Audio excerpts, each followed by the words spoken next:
Hello everybody, and I'm Kelly Farina, author of Mastering Paragliding, and this is going to be the first part in a 13-part series I've called, imaginatively, the 13 steps.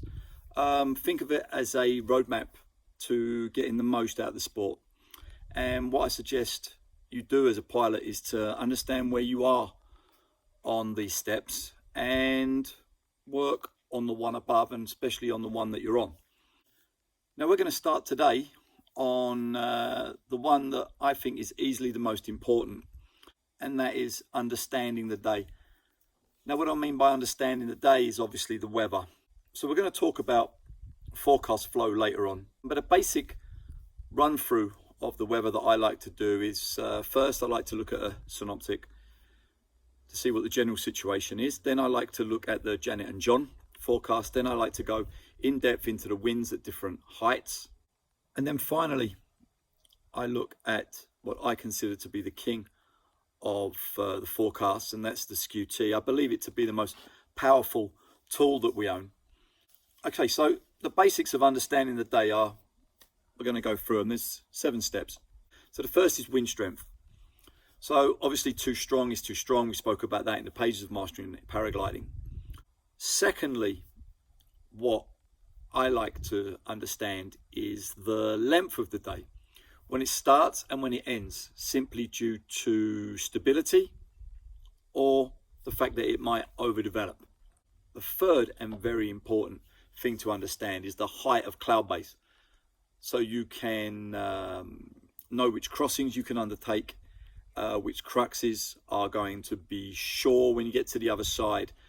Obviously, if the cloud base is high, you can undertake longer crossings.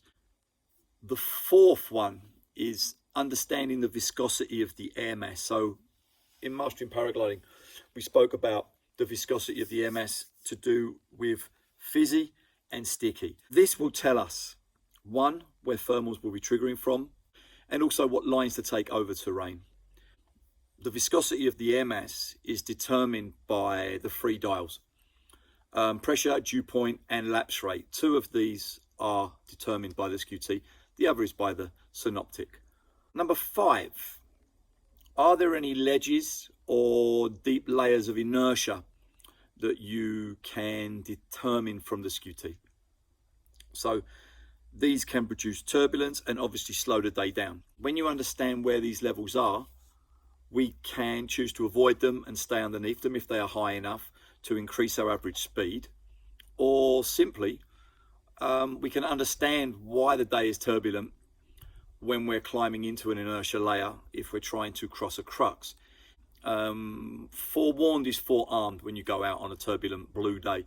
If you know that the turbulence is not the firn breaking through, it's just a stubborn layer of stability which is causing inertia climbs higher up. But again, we're going to talk about these at another date. Number 6 is I will look on the dew point part of the SKU-T to see if there are any sharp drops in humidity above condensation. Believe it or not, this will tell us if there's any potential cloud suck, how much cloud suck, and if I need to adhere heavily to the 45-degree rule, or if I can play with it.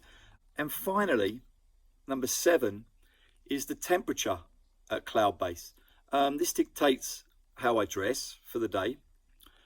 Being too hot low down in a low save is very uncomfortable and distracting and can put you on the ground, as can being too cold at cloud base. So there's a bit of an art, if I'm honest, there's a bit of an art to dressing correctly for the day. Anyway guys, that was step 1 of the 13 steps covered. I hope if you've got any questions, you'll put them in the comments. Yeah, that's all I've got to say. Thanks a lot, guys. So I'm here in Tuscany. The weather's a bit overcast, as you can see. Probably the light is not that great. Thanks a lot, and I will see you for part 2 shortly.